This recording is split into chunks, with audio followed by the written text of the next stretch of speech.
Hello everyone, and thanks very much for coming today, and welcome to this session, What's a TV Channel, Grandad?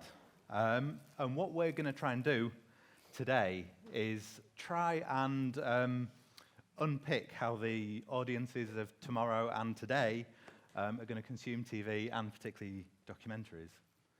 So we've got some great speakers who I'll introduce shortly. And after we've heard from each of them, we're going to open up the discussion to you.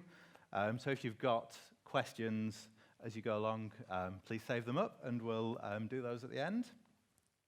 And if you're on social media and want to tweet, please, you can use the hashtag DocFestGrandad. And if you're too shy to ask it as well, we can look at those tweets, and we'll try and pick some from there if there is any questions on there to answer. So what I wanted to do first was really just to set the scene of what we're talking about here. And we all know, or we've all been told, that broadcast TV is dead, and that young people, millennials, Generation Z, whatever you want to call them, they're only watching YouTube, they're only watching Netflix and Amazon. They're the models for commissioning for the future. But when you start to look into it, the picture starts to get confusing and contradictory, and that isn't a straightforward narrative. Because on one side of the coin, you have BBC Three closing down and moving online, and they say, the evidence is very clear. Younger audiences are watching more online and less linear. But then you have Vice launching a TV channel, moving from online and saying the experience is about watching Vice on their own televisions around the clock. There's that contradiction there. We have YouTubers like Zoella clocking up massive numbers of video views,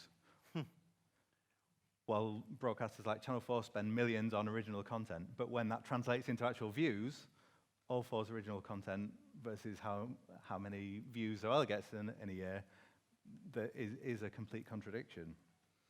And yet those views aren't necessarily turning into revenues for the creators. The contribution of YouTube, which is the number, a big choice of where young people and teenagers are discovering music, contributed less to the UK music industry than sales of vinyl did last year. So that's another contradiction there. And what we're going to do in this session is try and explore and challenge some of those assumptions. So we've got a fantastic panel here today, as I said. We've got Dr. Farida Vis, who's a research fellow in social sciences and director of the Visual Social Media Lab at the University of Sheffield.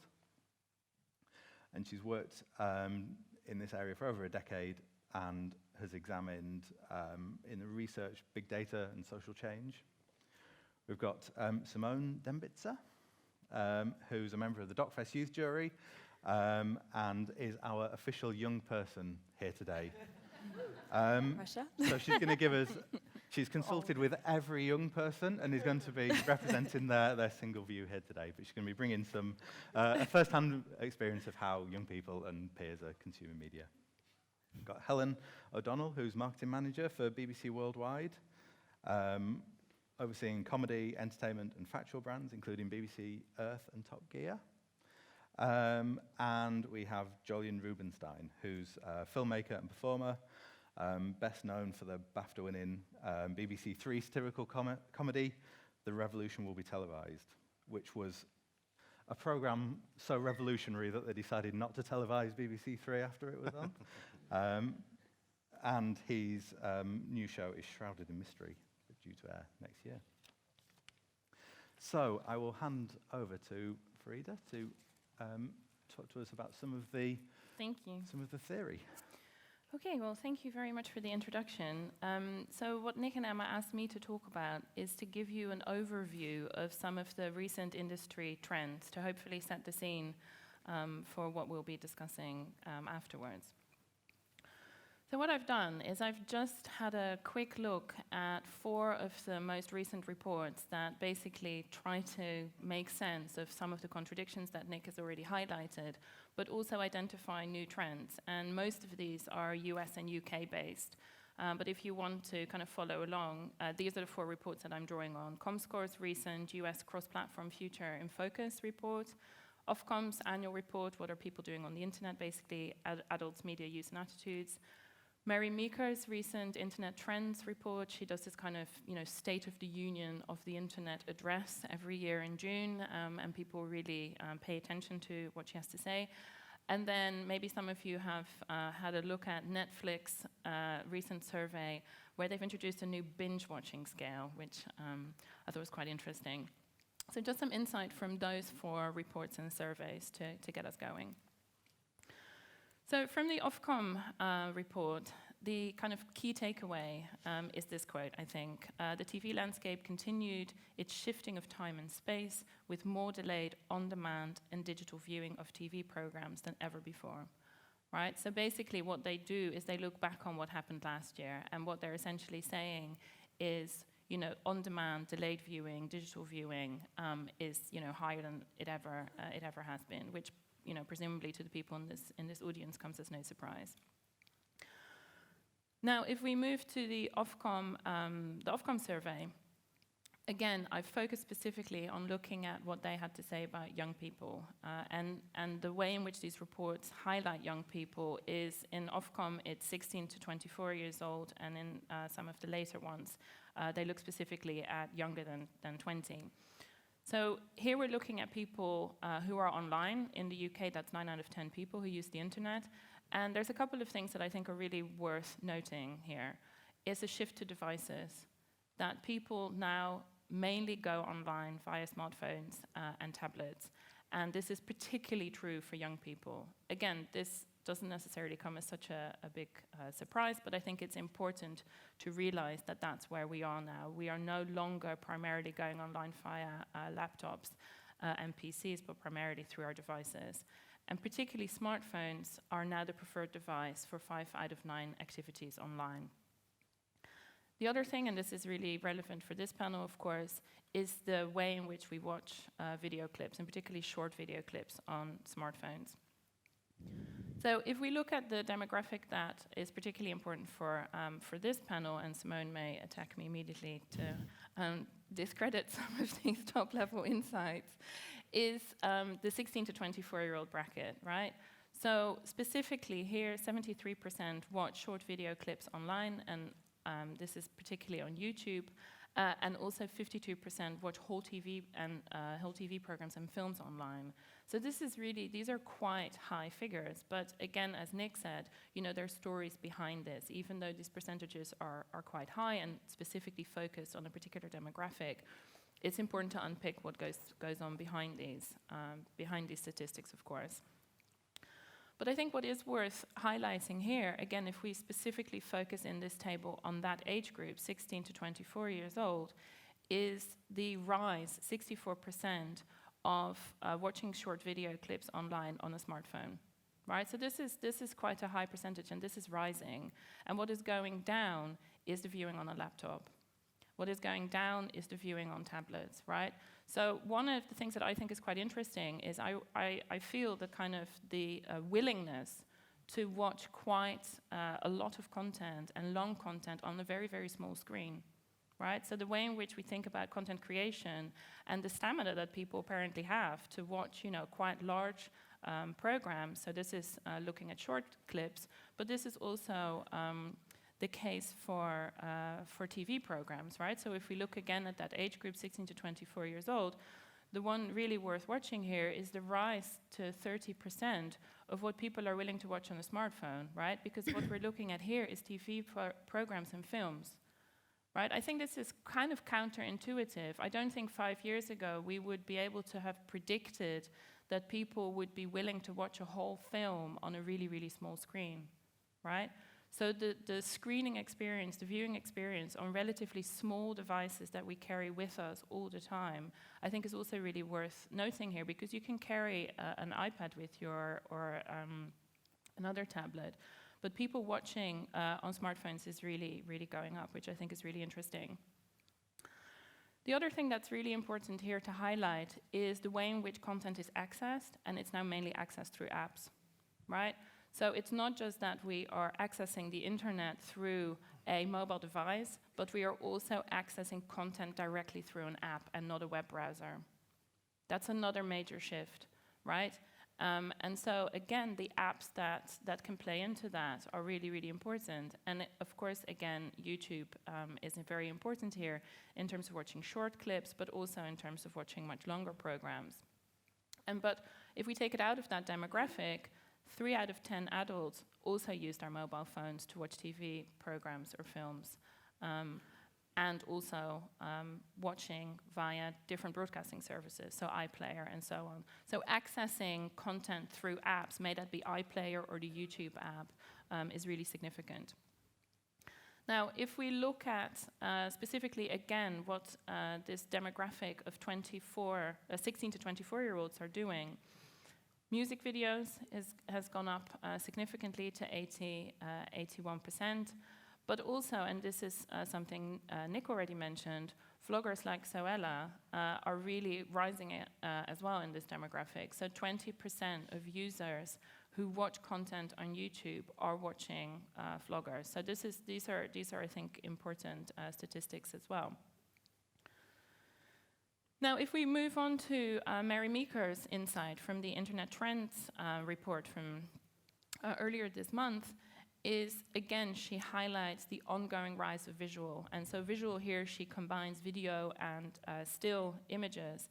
And again, she focuses specifically on what's happening with millennials. And I have to sort of say that I have some issues with the labeling of these groups as millennials or Generation Z in terms of describing their overarching behavior. I think that doesn't necessarily mean that because someone is younger than 20, they have a very particular behavior, but these are broad trends, and we can discuss more what we think about this. But what she highlights in particular for Generation Z, so this is people younger than 20, is the predominant way of communicating through images. And I think this is really, really significant. So this is both still images, but this is also moving images through Snapchat, Instagram, Facebook as well. So what she draws on is a distinction in terms of millennials and Generation Z in how they're engaging with multiple screens and their different behavior. And I want to kind of highlight particularly the top two, where she highlights that millennials are particularly tech savvy, able to negotiate 2 screens at a time, whereas Generation Z is able to generate 5 screens at once. I don't know which camp you're in, but yeah. Okay.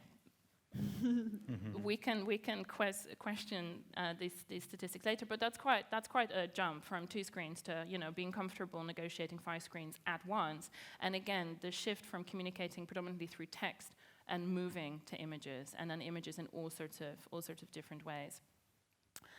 And then what I want to kind of finish on is some of these wider issues that Nick already highlighted, and how our viewing evolution has moved over the last century. And so again, this is Mary Meeker, where she highlights that we've gone from kind of live viewing on TV to on-demand to semi-live to real life. And how she breaks this down is essentially live is traditional TV, so she kind of puts this as 1926, but what she highlights is different kinds of behaviors, where in live TV watching, you would either tune in or miss out on the program, right? And you have a mass audience that is collectively watching something together, and maybe the next day you talk about what you've watched at work. Whereas if you move to the on-demand kind of era, so this includes Netflix, you can watch on your own terms, right? So you have a mass audience, but it's disparate. And you can get, instead of a real-time buzz, you can get an anytime buzz. And we see this with many programs where people, have different kinds of viewing behavior, where people still don't want to have spoiler alerts, where people still build different kind of cultural ways of still watching things together or watching over a particular period of time. So don't tell me any Games of Thrones spoilers. I've been avoiding them. And then we move to Snapchat stories from 2013, where we have a semi-live situation, where you can watch live or within a space of 24 hours or miss out, right? So the way in which this kind of temporal shifts occur gives different kind of opportunities and different viewing experiences. And what she highlights here is that this is an anytime buzz, but it's much more personal.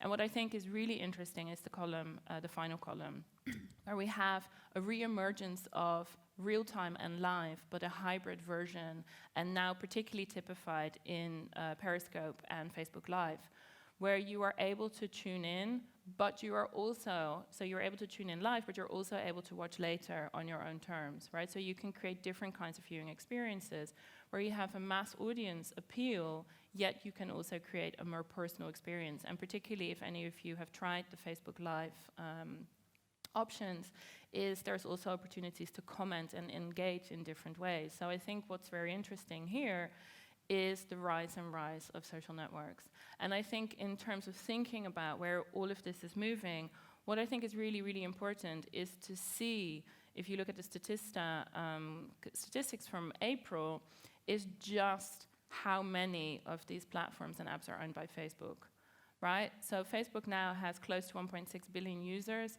but in the top 3 of platforms that have over 300 million users, all of them are owned by Facebook, right? So the way in which this company is moving and the way in which at their F8 developers conference in April, Zuckerberg basically said we've gone from a family of products and where we're moving to is technologies, and technologies in terms of connectivity, in terms of AI, VR, and so on. So what I think is really interesting is that we're moving into a new space where platforms that were clearly not set out to be broadcasters are now moving into a space that maybe journalism found itself in 5 years ago, and trying to think about what does that disruption mean, right? What does that mean to now have Facebook as a broadcaster, right? What does Facebook Live mean for broadcasters?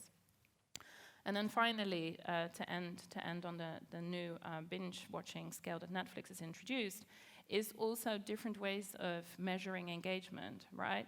So, binge-watching, people who devour shows, and I mean, I don't know who's watching, like whole series in the space of like 2 days, but what Netflix is now also trying to measure and trying to kind of characterize is those kinds of viewing behaviors, right? And imagine, binge-watching a whole season of, I don't know, Orange is the New Black is coming out next week, Friday, on a smartphone, right?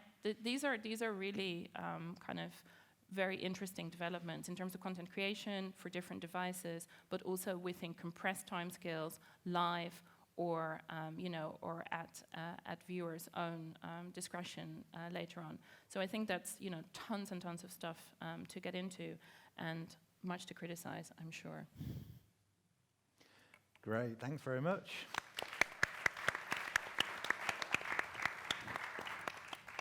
Simone, is that true? Yeah, I mean, some of my points agree and some disagree. I think my main point is that we're sort of a generation of viewers who know which kind of documentaries to watch where. So we know that we want to go to YouTube to watch things like Vice, to see things about global youth issues, for example, clubbing culture and tattoos and gangs and drugs and that kind of thing. We know to go to Netflix to watch things fresh out of the cinema, or Oscar nominees, or biopics, or music docs and that kind of thing. When it comes to television, I actually think we're still watching television documentaries. I don't know if that's something you said was true or not. I didn't focus on documentaries, but yes, I'm sure that is true. Yeah, I think it is, and I think particularly when it's people like Louis Theroux or Reggie Yates or familiar presenters, it's definitely attractive to us, and we know what to expect. Also things like current affairs, the refugee crisis and politics, it's like our go-to is to go to television. What's interesting is you said that on-demand services and catch-ups and things are really, really popular. But I would say, in my experience and among my friends and things, I don't think we're watching as much of that. I think when we watch a television documentary, it's very much like a kind of event. So we'll watch it and we'll want to watch it at the time it's broadcast, because then we can tweet about it and we can post things on Facebook and that kind of thing. And if we watch it on catch-up, it's kind of like, oh, we've kind of missed the boat. We've missed the buzz around it. And I think with broadcast television documentaries, the buzz is quite short-lived, whereas with things like Netflix and that kind of thing, it lasts a lot longer. Yeah, I think I'll just start with that kind of very kind of short, and then what follows I'll kind of add to it. But that's kind of my main point, is that I don't think television documentaries is dead, and I don't think it's going to die very soon. I think we just know that we'll watch something on TV if it's something current and it's an event and we can tweet about it. Whereas, you know, with Netflix, for example, which I personally think is the most common way that we're watching documentaries, young people, I think the buzz kind of sustains for a really long time. Like, for example, Making a Murderer. That's, I don't know when that came out. I don't know if anyone knows, but it's probably been out for like a year or something. And still my friends are watching it fresh, and it still feels fresh. And I think that's what Netflix has got really, really right, is that they've got a quick turnover, so you never feel like something's very old.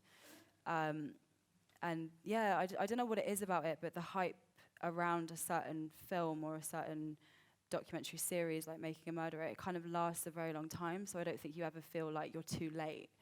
Whereas with television, I feel like that happens very quickly, and it's literally like, it's broadcast one day, and the next day it's like, well, we missed it, we saw the conversation around it, we saw the posts, we saw the tweets and that kind of thing, but we're not really bothered about watching it on iPlayer or 4OD or something, because there's such a high volume of different documentaries that we can just watch something else, and there will be something else that's got a massive buzz around it the next day and the next day and the next day. So I feel like we just don't really have that much patience when it comes to broadcast documentaries, and I think the freshness of it just kind of disappears, unless it's someone like Reggie Yates or, you know, David Attenborough, Louis Theroux, those kind of people, Grayson Perry as well. I think that kind of, obviously the name helps it last a bit longer. But yeah, that's kind of my personal opinion. With the buzz, there's a kind of circular thing where is that buzz coming from? Is that face to face? Is that on Facebook? Is it on other social I would say networks? my Facebook newsfeed is definitely like the number one place where I see, like, I don't know if you saw, I think it was Channel 4 Lagos, from Lagos to London or something, about the new super rich young people or something.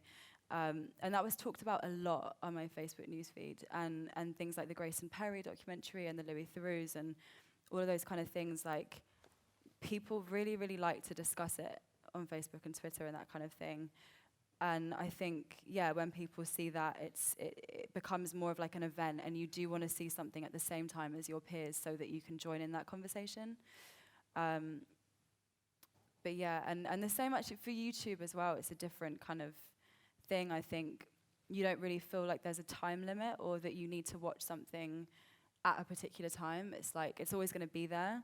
It's a global issue that's perhaps ongoing, and so it doesn't feel as urgent. I'm massively generalizing here, obviously, because there are exceptions, but yeah, that's just in my experience. I feel like things like YouTube and Netflix, they definitely maintain their kind of freshness much longer than television. But I guess that's always been the case, because that's sort of why TV was there in the first place. So really, it's different perceptions of freshness and longevity and definitely, and so on. Yeah, and if it's fresh, like, we want to see it, and we want to see it now, and we will see the adverts for it, and we'll want to watch it at the time that it's shown. And I honestly don't remember the last time, I could be an exception, but I don't remember the last time that I went on like a catch-up on-demand kind of service, because I could just go to YouTube if I wanted to and just type it in, it'd probably be there. Or, like I said, I would just kind of choose something else to watch, because there's such a massive volume of different documentaries that I could watch. And once that kind of, you know, the conversation has kind of fizzled out, then it's sort of like, okay, what's the next new thing that's coming out? And let's get onto that, because that's new and that's fresh. Can I ask you something? Sure. About Making a Murderer, because that's a really interesting example. When Yeah. did you start watching that? Because that felt to me like something that was a slow burner, that built, there was Yeah. a lot of slow buzz around it, and then people started getting, you know, sleuthing on the internet and becoming super interested in the case and trying to, you know, like protest. Like there's loads of cultural stuff happening around that. So when did you pick up on that? Because I picked up on it late, and it was because so many people were talking about the case again. Well, mine's an exception, because one of my closest friends' dad is Jerry Buting. which is one of the lawyers. I don't know if you guys have watched it, but Yes, he's an internet celebrity now. Yeah, exactly, Yeah. which she hates. But so I was pretty quick to watch Okay. that. But like the people around me, my mum and dad, they both watched it way later than me. But you know, and all my friends as well. It was just like months and months and months of people like joining the bandwagon. But it never really felt like that. It just felt like, you know, this was something that you should watch, and you can watch it whenever you want. And I think that's what's attractive about it. And also because it was just so unique in its form. And I mean, I've never seen something like that, you know, 10-hour-long episodes of a documentary. You know, I've never seen that. I don't know if anyone has. But so I think that in itself is you know, a unique thing. But I feel that way about a lot of Netflix documentaries, and YouTube as well, like things like Vice. I don't feel like there is a time limit. I feel like we give a lot of leeway to films like that, and we can just watch them whenever we want. And I guess that's kind of the beauty of them, and that's what's so appealing. Yeah. One last question then. Sure. When you were watching Making a Murderer, was that on a big screen in the living room? Was it on a mobile device? No. I mean, Big screen. like, I don't think, like what you said, I don't see that catching on, that people are going to get their tiny phones, you know, comparatively, and watch 10 hours. I actually know, like, more than one person that did the whole thing in one sitting. That's, like, 10 hours of one thing. Like, I know we're a binge-watching nation, but that's just, like, insane. And, like, I just can't imagine staring at my phone for that long. I don't think that's gonna, you know. I could be wrong, but Maybe I don't if see you're that. traveling. Yeah. Maybe, yeah. But even then, it's just so tiny. It doesn't feel satisfying, you know. It's like, and that it's more exciting, you know, when you're with people and you're watching it in like a home environment. And I think that's the way it should be watched. And I think with Netflix as well, it's got a very kind of glossy cinematic feel to it. So you want to watch it on a big, high quality screen rather than, you know, I think with mobiles, that's another thing. I think with mobiles, you know, I like to watch things that are no longer than 10 minutes, and that's like the absolute maximum. I'd much rather if it's like 3 to 5 minutes, I'll watch it. But yeah, I'm not gonna sit on my phone for 10 hours watching something. Yeah, I just think it completely varies on the content and the style of the documentary. And that's, you know, we go from medium to medium to medium. And like you said, Generation Z, we're used to that. We've been brought into a world of like tablets, phones, TVs, cinemas, all of those things. So we've just kind of figured out a way to watch what we want in the right way, if that makes sense. That's great. Thanks very much. Cool. And we will come back to you if there's further Sure. clarification needed. Great. Thanks very much. On to Helen. Hello, I'm Helen. I work at BBC Worldwide in the marketing team. I actually went to Sheffield Uni, and I've just had a wander around and had a bit of a crisis about how much has changed. I'm now sat on a panel and have been introduced as an older person, and it's just, that's the nail in the coffin, Nick. It's like, oh man. At least you're not the granddad of the Thank you. That is one. which I believe falls to me. Saving grace. So I work in consumer products at BBC Worldwide. So Worldwide is the corporate arm of the BBC. So we sell content globally, which then goes back into the BBC to create more amazing content. So I work in marketing. So consumer products marketing can feature anything from a Doctor Who TARDIS duvet cover. Don't know anybody got that one? Or CBeebies Cuddly Toys, Hey Duddly Cuddly Toys. You can go on a Top Gear lap with the Stig. So it's bringing the content to life where somebody transacts for that. We also look after DVD, so physical products, which is interesting because that hasn't been mentioned once. And I think when we think that DVD is in decline in the UK market, what should we be putting out on DVD? You know, we still have numbers set against that. So what we had last year was what we're going to sell in Q4. So we look into special commissions. So that might be, for example, a John Bishop stand-up, Michael McIntyre stand-up, that kind of area. Stand-up is in decline in the physical marketplace as well. So what do? There's a load of millennials out there that we know are consuming content. We know that they love vloggers and YouTubers. Would that work in a physical space? Let's find out. There we go. So we're flung into darkness to think about that for a minute. So Joe and Casper. So Joe is Zoella, who's been mentioned a few times in this panel. So Joe Sugg is Zoella's brother, and Casper is his housemate in real life. They put content up on YouTube, sometimes daily, sometimes weekly.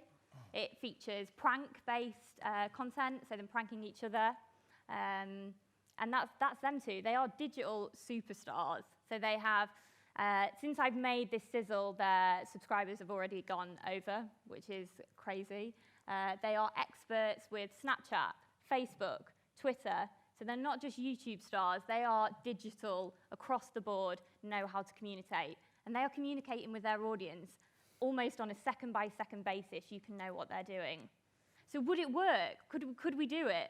That was the challenge. So what did we make? We made a 1x90-minute special commission with Joe and Casper. We took them on a road trip with the Top Gear production team. So they had some time last summer to do some things. So they worked on this. And who better to make a road trip?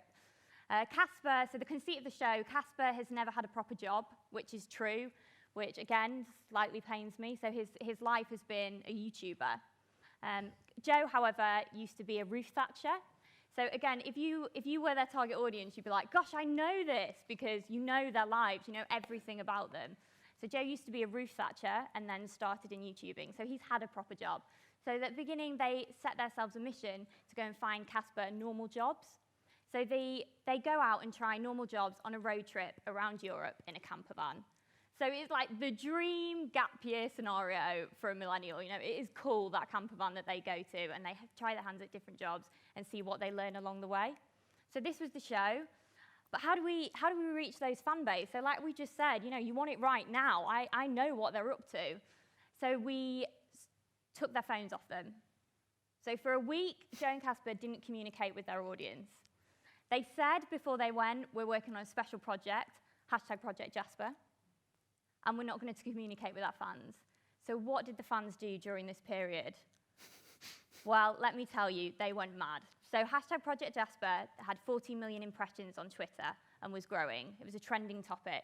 But that's just a number. We can all say big numbers. What did they really feel, guys? So, Suglet here, the world was imploding. The world doesn't want us to breathe, like. They were creating their own merchandise, which was great, really, as they being involved in consumer products. You know, great that they're starting up their own merchandise lines. And then it got pretty serious. So, you know, we needed to give these guys what they wanted.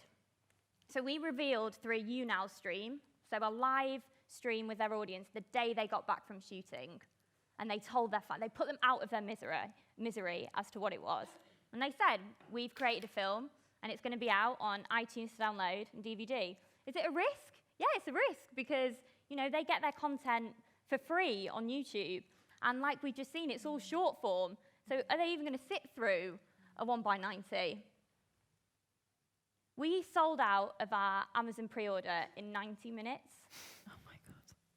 So the Amazon pre-order was, you got a DVD, you got your name in the credits, and you got a limited edition jelly wristband. So these were nice ideas that it was almost like harking back to my youth in terms of, you know, getting your name in the credits. That's cool, isn't it, guys? I mean, you guys probably do have your name in credits now. But it's cool. You still wait at the end and look at it. And then the limited edition jelly wristband, Joe and Casper had #1 and #2. And guys, let's see which one you got. So this lucky lady, she got 6,752, and that was Twitter-worthy. So what was great is we tapped into this fan base. We'd got them whipped up into a frenzy, told them what they had. They hadn't even seen a frame of this content yet, but they wanted it.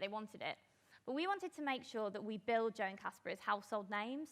So how do we take them out of, again, this digital fan community? So this was a turning point for us because we broke a record. We broke the day one pre-order sales on DVD on Amazon last year. So we beat 50 Shades of Grey, which Joe was very pleased with, telling all his mates he'd beat a load of honey mums to be the best pre-ordered title. And this got us legitimate press coverage. So articles, Guardian, Mirror, just to name a few, which was great. The guys still carried on their celebrations. So to just give you an idea of timescale, we filmed in the summer. This thing did not come out until November. So that is a long time to wait, with, again, a millennial culture that wants it right there and then. So we were like, oh gosh, are they just going to go off the idea? No, the pre-sales continue to grow on both physical and digital. And, they had celebration cakes. I could have brought, they did nail art with Hit the Road across their nails. It was brilliant. And it was great that they had this one-on-one connection with their audience. We also took them to Australia and did live shows in Australia. So that's what you saw in the VT. At this live show, again, the film was still not out, but we showed them teaser content. So they were the only people in the world to see this content. And that was such a pull for somebody to be able to see that, who they love the most, content that they've never seen. And then the show came out. So we got the guys on Alan Carr, which was brilliant. And I think the reason we did was because of that pre-sale number. We'd managed to say that, you know what, these guys do buy content and they are excited about it. So we got them on Alan Carr. That was brilliant on week of release.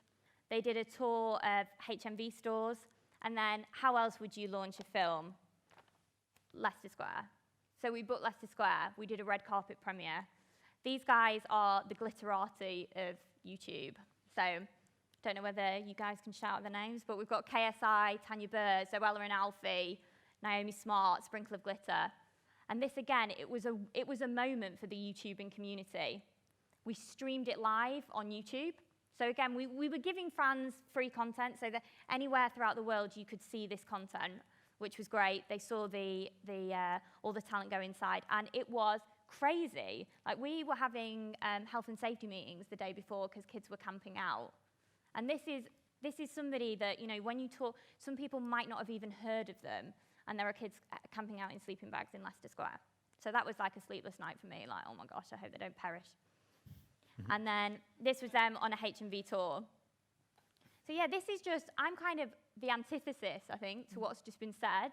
And it's just an interesting case study. Now, it was available digitally, but 94% of sales went through a physical market, which we didn't know whether that was going to happen or not. But I think there is something definitely in a physical item that you can hold in your hands that there is still a place in the world for. There's still a place in the world for being able to open something up and have it for your very own. I think that was something that was really exciting with this project. There I am. Great, thanks very much.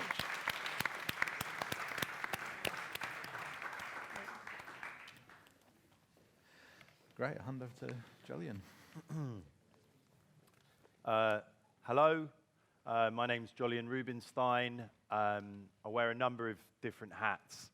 I made, with my two sort of creative partners, Hayden Prowse and Joe Wade, an incredibly niche BBC Three show that you've probably never heard of called The Revolution Will Be Televised, that was about communicating satirical content out to a sort of millennial audience. So can you just play the Banksters clip, please? That's all right.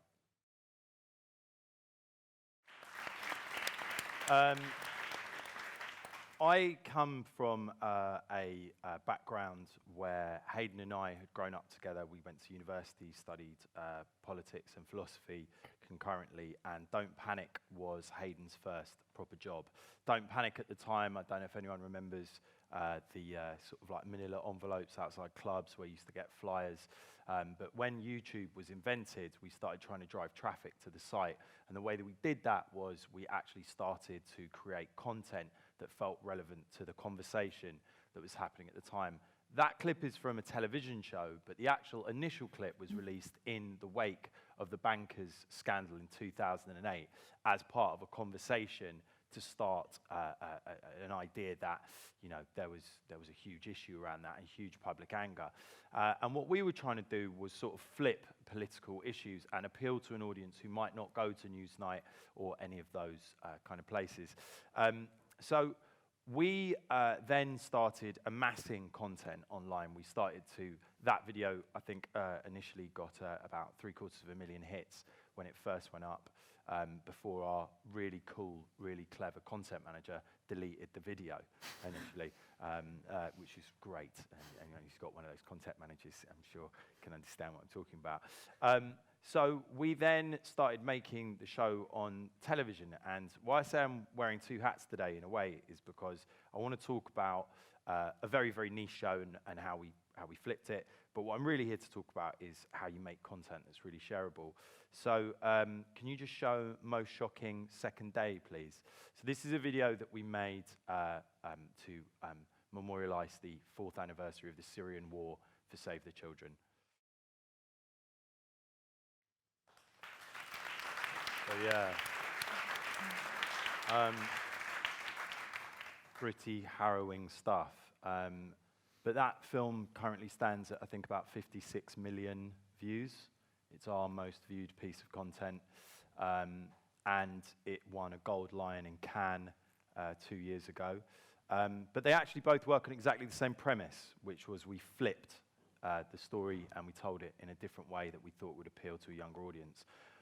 So when we initially went to the BBC, we said we've created a show that can be utilized and broken up into 15 sketches or 16 sketches to be distributed on online channels, thinking that they would understand, as we understood, that there was a way to utilize the core of your television show to promote the show, a feedback loop where you're actually able to create content and put it out there. What we completely underestimated was how there were very, very few people in the BBC at the time that were digital native or even of our generation, and the bureaucratic machine that worked within the broadcaster actually worked against it. So I don't think I'm telling tales here, I'm just going to be honest about stuff that's happened. For instance, there was a clip in the second series. We are actually the only comedy team to ever do a comedy stunt on a sitting Prime Minister. I play a Tory character called James Twattington Burbage, and I gave David Cameron a bloody Bullingdon Club annual. We were very pleased with this stunt, and the day that a company, that Redby, who were the company who make promos for the BBC, announced the second series was coming out, they also decided to put online that clip, that YouTube video. And the internal team went completely crazy. We were like, what's going on here? We've got this incredibly positive digital asset that we can utilize to actually bring an audience towards quite a small show, a BBC Three show. Why is it being misused? And the reason it was being misused was because the person who had given the clip to the BBC filled out a spreadsheet. It sent it with an email to another person who is naming it for the BBC, who sent it to a third person who was just uploading it to the YouTube. And what we got told was, in no uncertain terms, they weren't able to look at all the content they uploaded because they didn't know what was going on. But the walls that exist in broadcasters are changing. Obviously, BBC Three going online sounds like, it sort of makes total sense. But as was Nick mentioned, it's quite odd when you think that Vice is actually creating a television channel at the same time. They are reacting to stuff in a different way now than they were, in terms of actually being more aware that this content can, filter into all these different platforms and sort of feedback to actually help the television show live and breathe. And more shows are being created, by Damien and Max at BBC Three that are, not a particularly, traditional broadcast length. They're actually kind of, making content that can just, live in the online ecosystem and be consumed on your phone, as you were talking about earlier. The connectivity of devices is the most important thing to bear in mind. 4G means that content is streamed at a hugely rapid rate, but trending hashtags are what really makes content zoom around the world. What we do now is we create what we call we have sort of predetermined or pre-planned reactive content. So what that means is, and I didn't realize we were doing it like this, otherwise I would have brought a deck. So I thought we were going to have sort of more of a panel talk.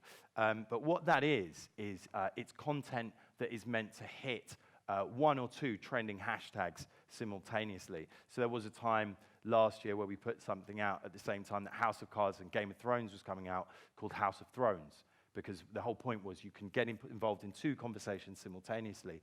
And one of the videos that we made a little while ago, which hopefully, we think pushed one of the bigger broadcasters over the edge to actually give us a new series, a new show, was a piece that we utilized when Anonymous were doing the Million Mask March. all over the world because we realized there was a popular trending hashtag that we could piggyback on the back of, and within 6 hours we had 2.2 million views. And where did we have those views? We had those views on Facebook video, because Facebook video is the biggest video platform in the world. You see, before, when I made that video 3 years ago with Don't Panic, YouTube was the main aggregator of content and everyone went there. But the thing is, we all got so lazy through clicking through on Facebook that we want to save time. And the way we save time is we just upload it to Facebook video. The problem with that is that no one now actually wants to just have Facebook video shares. They want native upload themselves. So Lad Bible or Upworthy or any of these content aggregators who are fishing where the fish are. And when I say that, I mean these are people who have 6 million likes on their Facebook page when they publish. They go out straight away to their 6 million. They want the content themselves. So we now aggregate our views, and we'll take a piece of content like the sister film to that film, which was Most Shocking Day 2, and we will give it to numerous people to put up simultaneously. Now that defeats all old logic. And when I say old logic, I mean logic that's 13 or 14 months old. And the reality is that that's the rate of change that's taking place. And the reality is that broadcasters simply can't keep up. They want to have a dossier. They want to have a book. They want to have a meeting about it. They want to see a deck. And by the time it's produced, it's completely outdated. So Don't Panic right now is the #1 British content agency in the UK. We are sort of giving a number of talks next week at Cannes Lions, and we are sort of very, very pleased that we are working in a marketplace where, our branding, if you've seen The Revolution, will be televised, that I'm not going to work with British Gas and Big Oil, but we work with third sector organisations and trying to organise campaigns. Can you show the Lego film now, please? So this is another example of a trending film. We made this film for Lego. We made this film for Greenpeace at the same time that the Lego movie was coming out, to highlight the fact that Lego had an ongoing relationship with the oil company Shell. And we'll see the film and you'll see what I mean.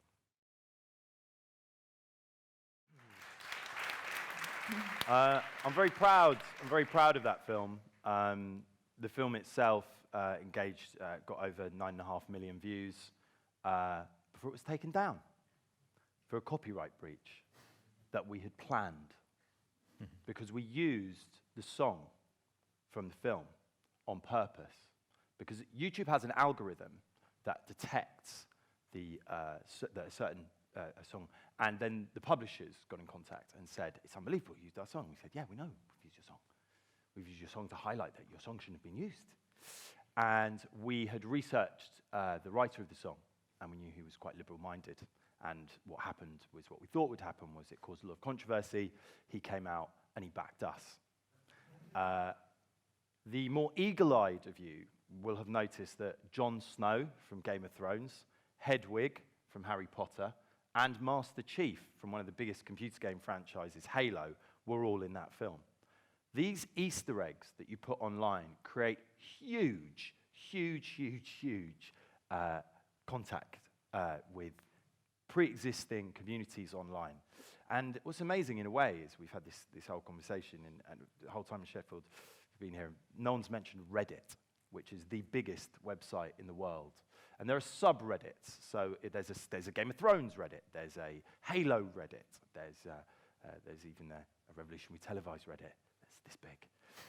And these communities, they start pushing the content out more and more. And what happened with this film was, we had worked out what we wanted to do in terms of pressuring Shell by putting the film out at the same time that we knew the DVD release was coming out, so the hashtag was trending. Then we pressured the musician. Then we, when it was re-uploaded, there was huge amounts of press globally about this now. Lego broke their relationship with Shell, and there was huge press about that. And Greenpeace were very, very happy, as were we, because it's really fucked up that we're drilling in the Arctic. But what I'm trying to say to you is that we need to stop thinking of TV in a traditional way.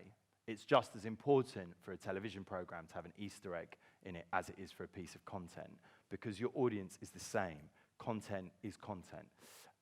Most of the people I know have Apple TV. They will flick a piece of content from their phone on YouTube through Apple TV onto their TV. The idea that people don't want to watch on big screens is just ridiculous. Like, of course you want to watch on a big screen, but you don't when you're on the bus, and you don't when you're on the tube, and you don't when you're walking down the street and sort of, you shouldn't really be looking at the phone, but a lot of people are. And the fact is that, you know, I'm working at the minute with the BBC and with Vice. Viceland have started launching their own TV channel, and we're making something for them.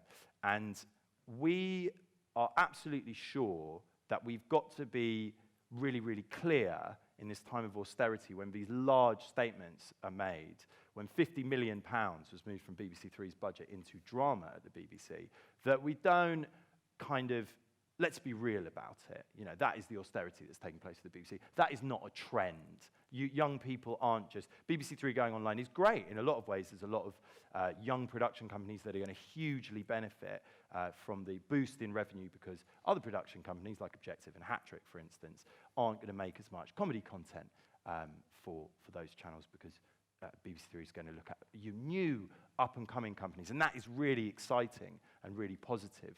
But that's not a trend. That's just an economic reality playing out. More and more, I think that the fact is that young people, when we say young people, what we should be talking about is not so much, you know, Generation Z and the millennials. It's people who understand technology and people who don't. Like, I have no problem admitting that I find it really hard to work out how to use Snapchat. That's cool. Like, it's fine. It's not, as soon as someone's got the buy-in to the technology, like the in-app talk that we were talking about, they just start utilizing the platform and using it. But a lot of people are too scared to ask in the older generations, because the fact is that they feel they should know. And the problem with that is that broadcasters and commissioning editors are often behind the consumers in terms of the content that's being created. And there is a lot that's changing, I think. I think people are a lot more open to hearing from.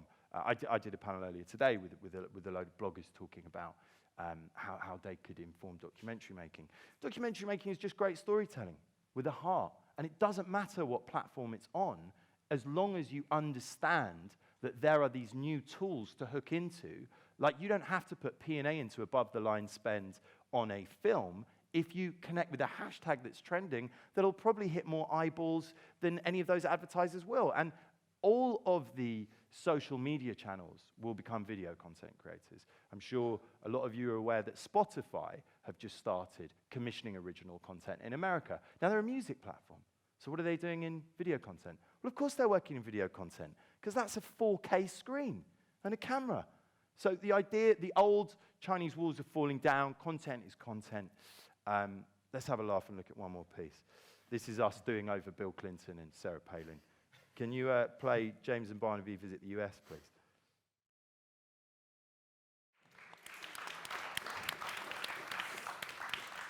That's great, thank you very much. One of the themes that has kind of come out of this is that question of buzz and the excitement, which you mentioned about being important about, well, people choosing what is important in getting the word out about the DVD, and it's obviously something that you not manufacture but seed, at least to a degree. How kind of aware are you? It's a question of media literacy. How aware are people that this stuff is being planned? It's not just organic. Do you think? I mean, I think it's always been the way. As in, I mean, we've just seen a huge raft of programs celebrating the Queen's 90th birthday. You know, the anniversary of Shakespeare. There's any number of people who work in television here who are thinking, oh, what's the next anniversary that's coming up? What film can we make about that for, you know, a channel? There's this. It's just a slightly different way of tilting one's vision and understanding that huge releases are planned with vast P&A going into online advertising, and younger consumers are much more interested in their as has been mentioned, their friends sharing on Facebook or whatever, but there are globally trending hashtags, and that is an entry point to a conversation, and you can pre-plan when they're coming. It's not particularly difficult to work out. And more I find that I go into meetings at broadcasters where they want that, and even programs are being judged to an extent now in the linear schedule by was there a nationally trending hashtag for how long, what was the conversation like, and picking out highlights from it. I mean, Simone, does that feel like a very organic thing, or does it feel? Do you think people are aware that that is planned and not spontaneous? I am actually a really terrible example of a young person when it comes to social media, because I apologise for putting the pressure on, because I don't use Twitter or Snapchat, but like I know, obviously I don't live under a rock. Like I know how hashtags work, and I feel like it's just so instant that you don't need that much time to like prepare yourself. It's just like somebody will hashtag it, and then you can go out there and you can probably watch it on YouTube, or find a link that somebody's posted on Facebook or Twitter or whatever, or read an article about it so you can get the gist of it. I think it kind of is just very, very quick, and that's kind of leads back to what I was saying before about it being quite like fleeting. Like you have to kind of catch onto that buzz before it disappears, because it will disappear, and there will be another hashtag the next day. Mm-hmm. Yeah. Great. Is there any questions from anyone in the audience? Got any hands up for anyone? There's just up there. We've got a microphone coming over. Hello, Christian Aurora. I work for a legacy broadcaster, I think we're called, in Australia, called SBS. And one of the figures in one of those very early PowerPoint slides was looking at the percentage, or the things that people were sharing most, or spending most time on. I can't remember which one it was. And right at the bottom came comedy, which was only like 2%, prank clips, and the rest, up the top, I think 51% was instructional videos, 81%, I can't remember what it was now.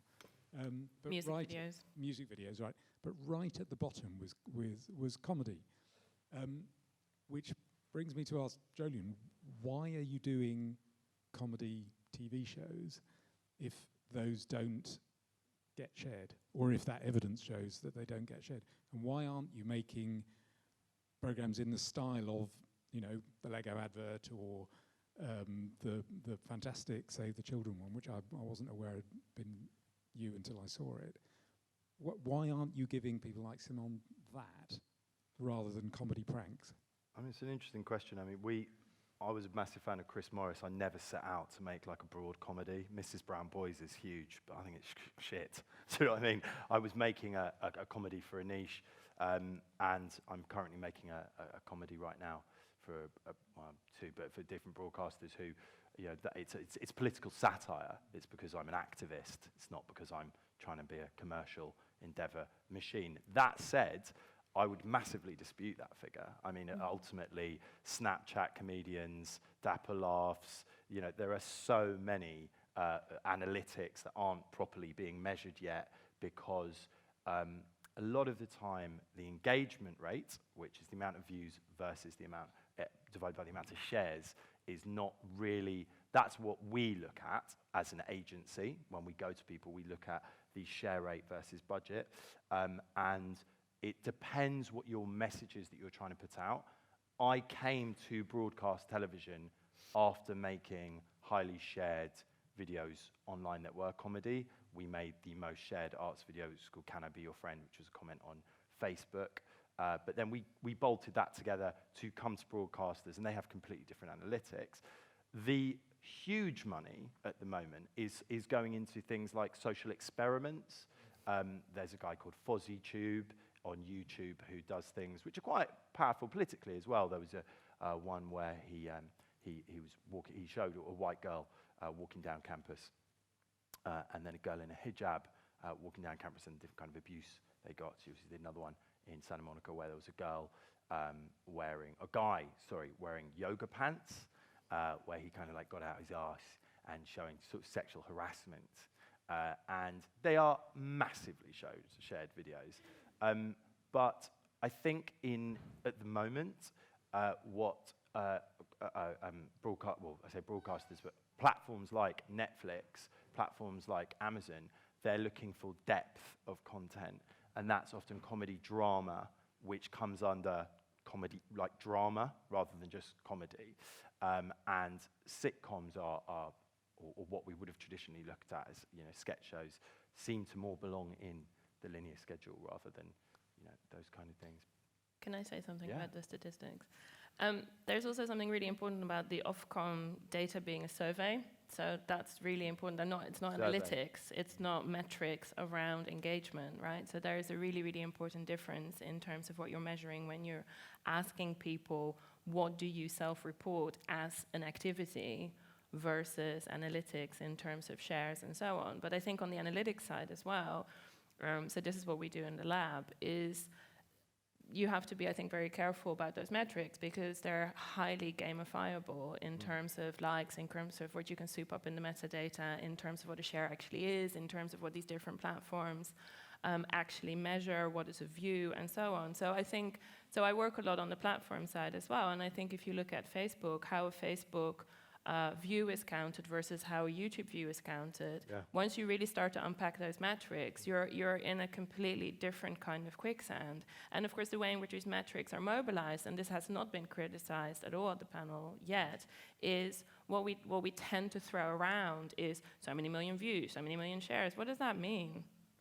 Right? Like, what does that mean in terms of engagement? Like, all of these measures are quantitative, but they don't actually mean anything other than when you also qualitatively can build a really big case around it to say we have the big numbers, but we have a massive story to tell around that, right? So I think it's really, when you look at these very, very big industry reports, I think it's really important to understand what are they actually measuring, right? Because you have a lot of kind of top-level stuff, and that's just what's happened here. Like you say, I dispute that, but it's survey data, it's what users say that they're doing. That doesn't necessarily mean that that is what they're doing, or matched with metrics in terms of a case study to look at, what is underneath is one of the issues is that there's no standard way. That's a it's huge problem. self-reporting that Facebook is reporting that, and it's in their interests to boost the number of views so they can game that in order to say, well, it's 3 seconds, it's 2 seconds, it's 1 second. My understanding is 3 seconds of a video is a view.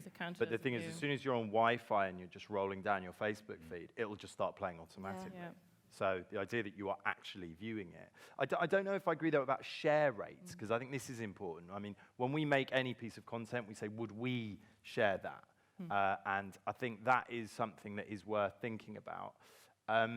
Topicality, because we are in a documentary festival, I think it's important to bring it back to that. Topicality is really important. I thought it was so interesting what you were saying about the next day there's another thing.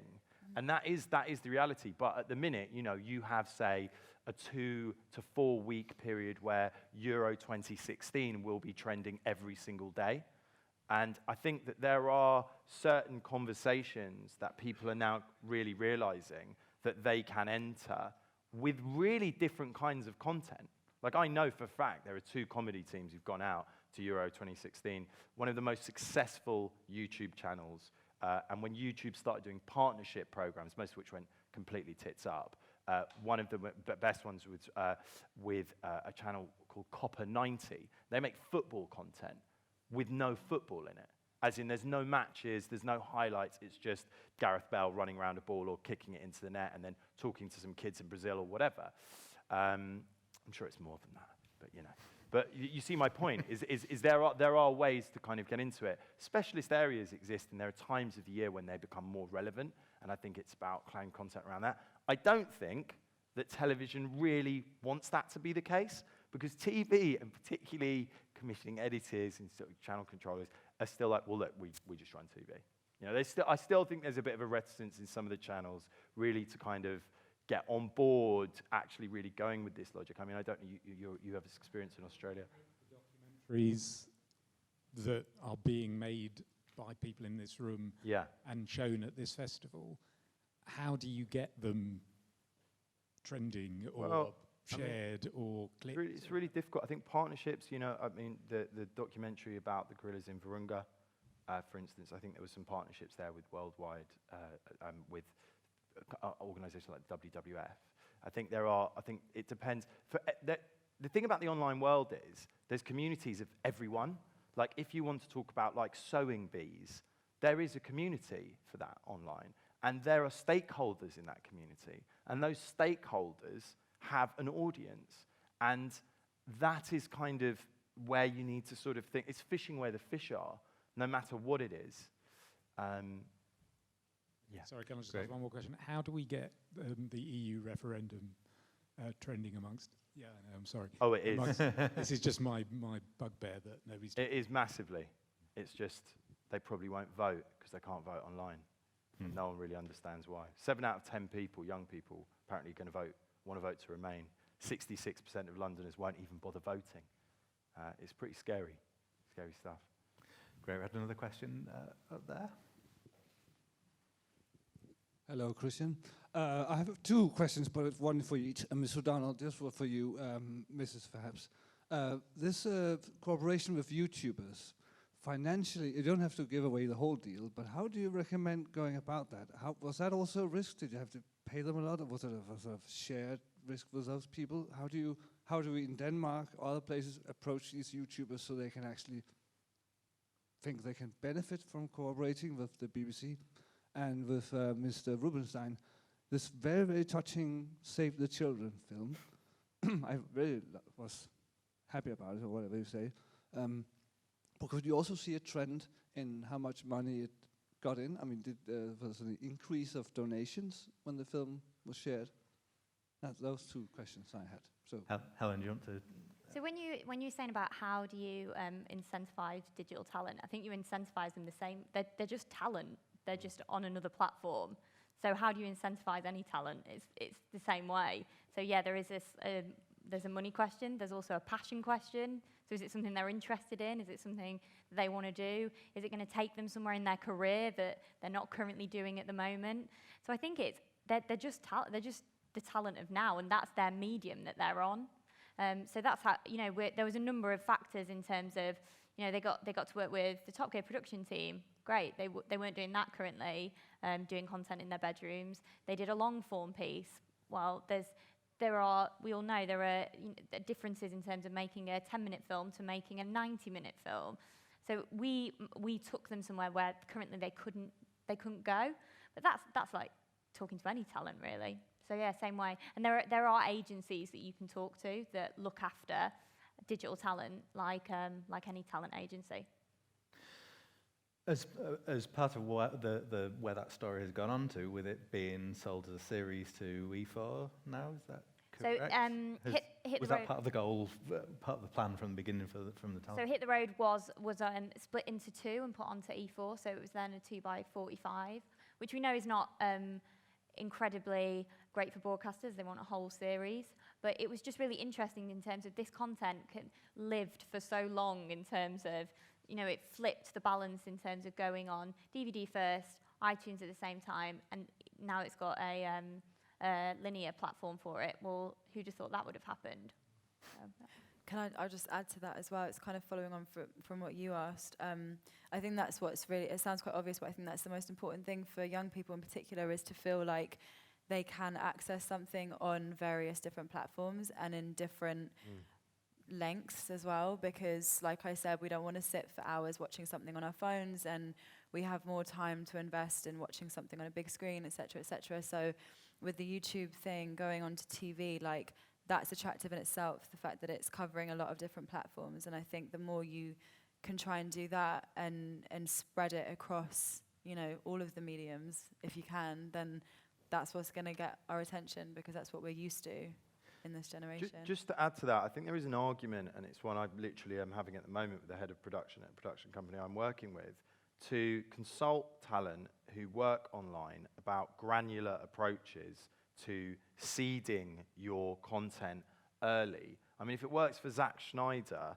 by taking a photo of like the Batmobile a year and a half, 2 years before a cinematic release, I don't see why television doesn't just simply look at it and follow trend. And I think it's really strange. There is a sort of, you know, you can't teach an old dog new tricks mentality sometimes.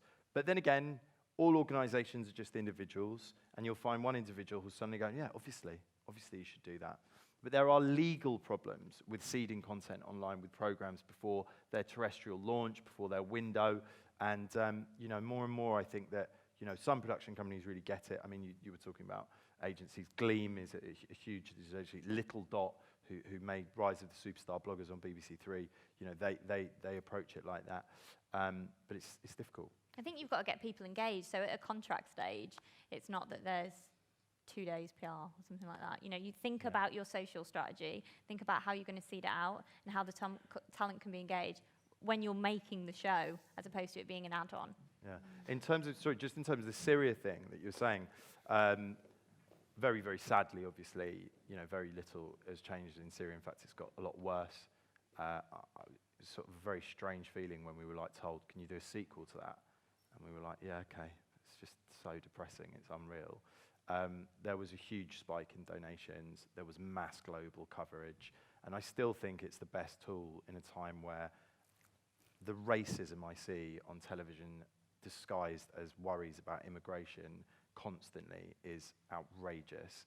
And the human story of putting basically a white girl front and center and showing what would happen if London was destroyed was incredibly powerful and transcended nationality. We had, you know, television interviews in America, Sweden, France, you know, it was, and the team, the creative director of the film was going around talking to everyone.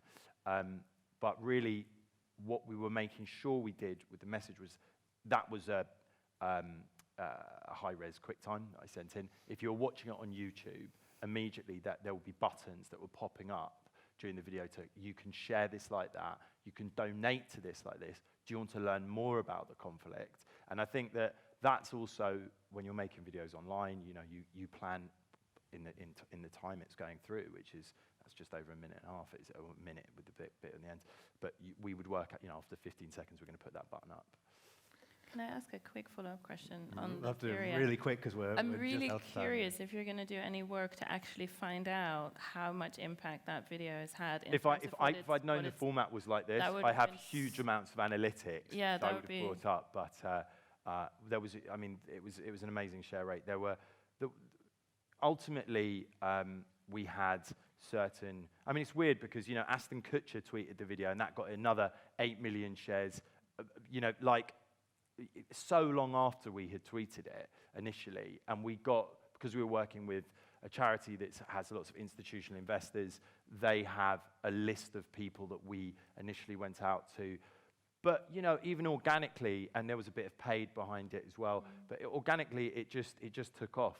And to an extent, you know, I knew the moment I saw it, when we'd finished it, I was like, this is going to go viral. Yeah. Because the idea, and this is another thing to think about online, is the idea comes from, you know, that you see like girls sometimes when they get pregnant, they take a picture every single day of like their pregnancy. That's something that's native to online, and that was the idea that we flipped, because that was something that could only exist online. And so it's kind of, it's finding your flip and your inspiration in the right place, I think, for those kind of things. Thank you very much. We could go on literally all night about this. There's so much to talk about. But thank you very much to everyone on the panel. Thank you very, very much.